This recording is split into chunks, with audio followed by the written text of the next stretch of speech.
Yo, what's up guys, it's Chris over at Breezy's Gaming Corner, and today we're going to follow up last month's Witcher 1 retrospective and take a look back at the Witcher 2 Assassins of Kings. Does it hold up in 2026? Is it better than the first game or even the third game? Make sure to watch till the end because I intend to answer all of those questions today. But as always, if you like today's video, be sure to drop a like as it greatly helps the channel out a ton. And if you're into RPG related content, consider subscribing. I post every week and I'd love to have you here. With that being said, let's not waste a second longer and get right into today's video, as usual, starting with the story. Okay, so first I want to say that I'm going to keep this section spoiler free and relatively short because while completing the game only one time around, I have experienced about only half the story. For those who have played the game, you know what I'm talking about. For those who don't, let me explain.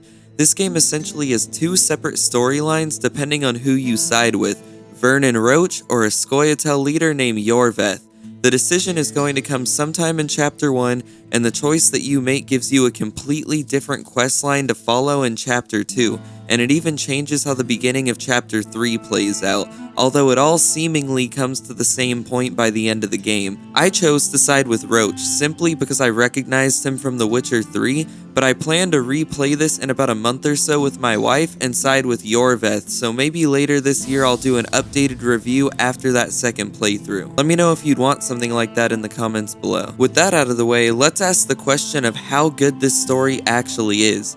The answer? It's cool. Not the best I've experienced in a fantasy RPG, but not the worst by far. I think the story of The Witcher 1 and 3 is slightly better due to being less politically focused, but this opinion could definitely change on a second playthrough because I've had no issues with the story other than the fact that it is sometimes so politically driven that if you haven't read the novels or played the first game, you will be lost. Not hopelessly lost or anything, you're still going to find enjoyment here, but you definitely won't really grasp a lot of the things fully the first time around. For me, I've read both the short story novels as well as the first two books while playing the first and the third game. I lucked out because the massacre at Thaned is heavily referenced in this game, and that's an event that happened in the last book that I read. Without reading it, the ending's impact would definitely be lessened by a good amount. I know I'm probably all over the place with my opinion on the story, but it's because for the first time in a long while, I genuinely don't know how to feel about it. I had a great time with it, but I also can't help feel like without the knowledge of the books, this story goes from a solid 8 out of 10 to maybe a 6 out of 10. Not sure if that's a controversial take or not, but I'm sure you'll let me know in the comments below. I thought the story was pretty good, but overall the weakest out of the 3 games. So moving on to the gameplay, in this game it is different to say the least. To start, the early game is absolutely brutal. I'll be the first to admit that the enemies for most of the prologue and into the first area of this game were straight up beating my ass. After you get a few levels under your belt though, combat becomes super fun. This is a gigantic step up from the first game and pretty much laid the groundwork for the third game. The Witcher 3's gameplay is the most refined out of the 3, but this shows a lot of the DNA that went into making The Witcher 3 such a great game. What's different here is the potion system, and honestly I'm kinda torn as to how I feel about it. I like the fact that you can only drink potions while meditating, as it makes the fights feel like you actually had to prepare for it instead of just being able to drink them mid-fight. However, I do feel like it became something that you use after dying and already knowing that there's a boss fight or a major sequence coming, as a lot of the big moments in this game don't give you much warning. It's very easy to just be focusing on the story right now, and then the next thing you know, you're in a boss fight very underprepared. Fortunately for this issue, however, the checkpoint system is pretty good. Not amazing by any means, but I never had to backtrack more than 5 to 10 minutes of gameplay. There was a glitch that actually costed me about an hour of gameplay, but I'll touch up on that more in the next section. The signs, as usual, are here again, and they work largely similar to the first and the third game, but I noticed that Quen was way better in this game than the first and even the third Witcher game. I mean, there's just something about it that was so satisfying. When fully upgraded, Quen can stun multiple enemies while negating all damage, turning the tables of a battle instantly. As always, Igni is pretty OP, and I didn't really use Axial that much, so I'm not going to speak on it, but it is there. And Ard wasn't super great in this one, it just didn't pack that punch that it did in the first and the third game. This game is also super linear, featuring areas that felt significantly smaller than the first game. I'm not sure what it is because while playing, it doesn't feel small, but there isn't much here in terms of exploration. The other two games, being the first and the third, were vastly better in that regard. Overall, the gameplay was pretty fun and got me through the 25-hour playthrough pretty painlessly, but it's definitely not perfect, that's for sure. Another thing that's certainly not perfect is the presentation, so how about we talk a little bit about that, shall we? The presentation of this game, just like The Witcher 1, is a mixed bag, but it's a lot less of a mixed bag this time around.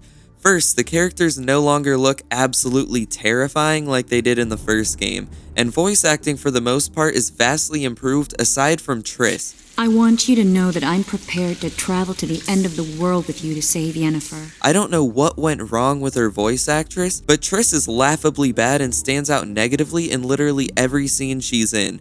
Everyone else is pretty much okay, not amazing by any means, but just not insultingly bad like Triss was. Impending death has addled your mind. I don't regret that it's you.